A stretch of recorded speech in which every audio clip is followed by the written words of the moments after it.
Our next presentation is lightning talk number 4 from Professor Wenhai Sun. Wenhai is in the CIT, Computer Information Technology, Cybersecurity professor here at Purdue University, who will be presenting three-body problem in privacy protection: chaos or new hope. Wenhai, welcome. Thanks for the nice introduction. My name is Wenhai Sun from the Department of CIT.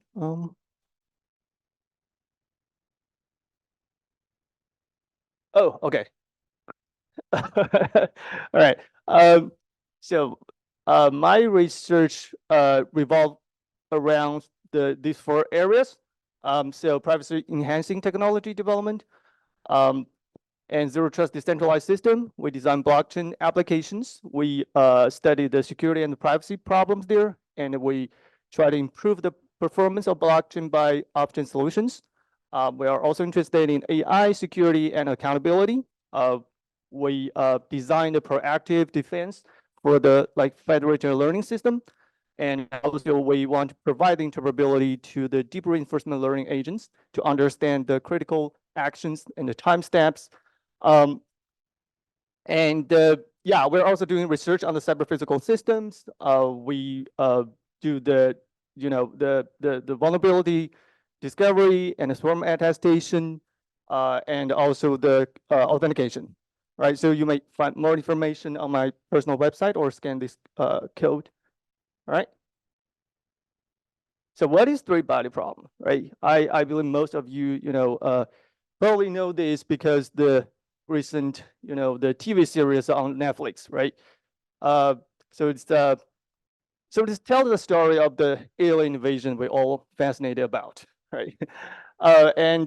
This novel, I think, is based on the sci-fi this Chinese sci-fi, and with the name Santi in Chinese. I think they are it is believed the best sci-fi and the won a Hugo Award in 2015. All right. I'm a big fan of this, so it's a very, very fascinating story. All right. So what is three-body problem, right? So let's have a little bit about the physics here, right? According to the Wikipedia, all right, so the problems is that given the initial positions and velocities of point masses, it's very challenging to predict their their subsequent motions, right? There's no general closed form solution, and the resulting dynamical system is chaotic for most initial conditions. This also explains why, in the novel, the aliens, they want to escape. They want to find a new place to live, because in their solar system there are 3 suns. So you can imagine how devastating it will be, right, to their survival, right? So basically, there's no clear cut between day and the night, and you cannot predict the season changes, right? So this is a very, very hard problem in physics, right? To see why we have a similar problem in privacy protection, let's look at the privacy preserving technology we're targeting in this case, right? That's the local differential privacy. So LDP, in the model, in the assumption of LDP, that we, on one hand, we have the service providers. They're interested in individual users' data. But on the other hand, the users, they're reluctant to hand over their data because they may contain sensitive information, right?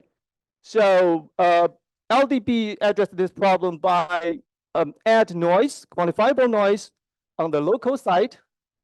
I'm not sure I can use the laser. No. All right. Yeah, the user side, you add the noise to the data, so your true data never revealed to the server, right?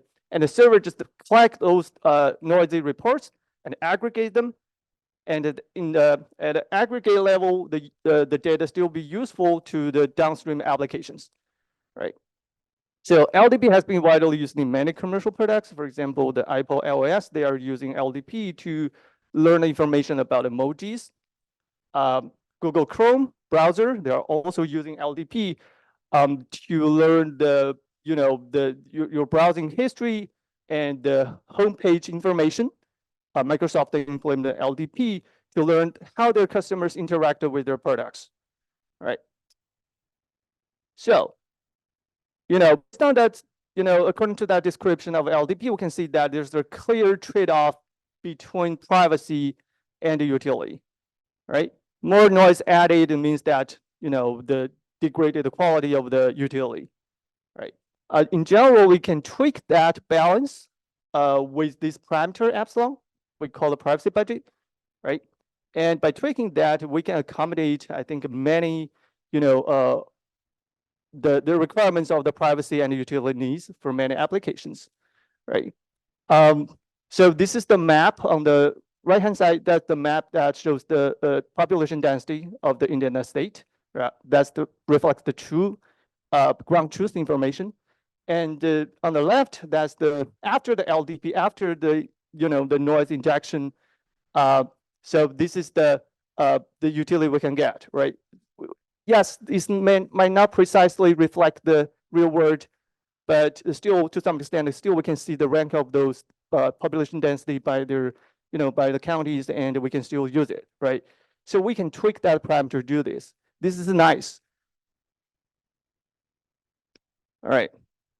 So let's revisit the threat model, right? We said that this is the original assumption of the LDP, that we believe the users, they're vulnerable to the privacy leakage, so we want to protect them, right? And we consider the server, they might not be trustful, they want to learn the user's privacy. So that's why we design LDP to protect the privacy of the user, right? This is nice.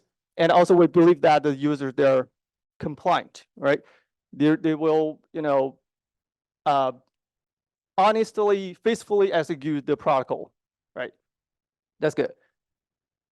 But there might be, another reality, right? In this reality that we consider the users, the thousands, millions of the users, they might not have the, enough resources to protect themselves, right? In that case, they may be controlled, they may be compromised by the attacker, right? So the goal of the attacker here is that they want to manipulate the result, manipulate the utility. All right. So, and in this case, we can see that the server becomes the victim, of the data manipulation. All right. We have to deal with this coexistence, these two different threat models in practice. So this is a disappointing attack. I believe most of you already, know this attack itself is not new. It has been, discovered in many decentralized systems. For example, the federated learning system, right? We have the disappointing attack. But the difference here for the LDP, we're not, directly inject the data to the LDP instance that the randomizer. We found that you can bypass that. We allow attacker to craft the data in the output domain of the LDP randomizer. So it turned out this is more effective than the direct, input injection. All right. So we believe this is the kind of a technique that leverage the characteristics of LDP and achieve the more, effective result in the end. All right, so, and then the result will be controlled. All right. LDP, the data poisoning attack is not new, but just, was recently discovered independently. In the 21 SB paper, they come up with this attack they call the manipulation attack, right? It's the kind of a data poisoning attack. Their goal is to degrade the overall performance of the LDP. All right, I don't care, precise control. I just don't want to mess up, right? And the same year in the Unix 21 paper, they consider a scenario like the recommendation system, right? They want to promote unpopular items and to elevate them and to the front, right? In a higher ranking. So this is their scenario. And last year, our Usenix paper further pushed the boundary. We found that attacker actually can, precisely control the result to some intended value. So we call it fine-grained manipulation, fine-grained data disappointing attack, right? So whatever cases you are in, obviously the service provider is the victim. Service provider may suffer from the economic loss, and in this case, but considering the potential of this technology adopted in many internet applications, right?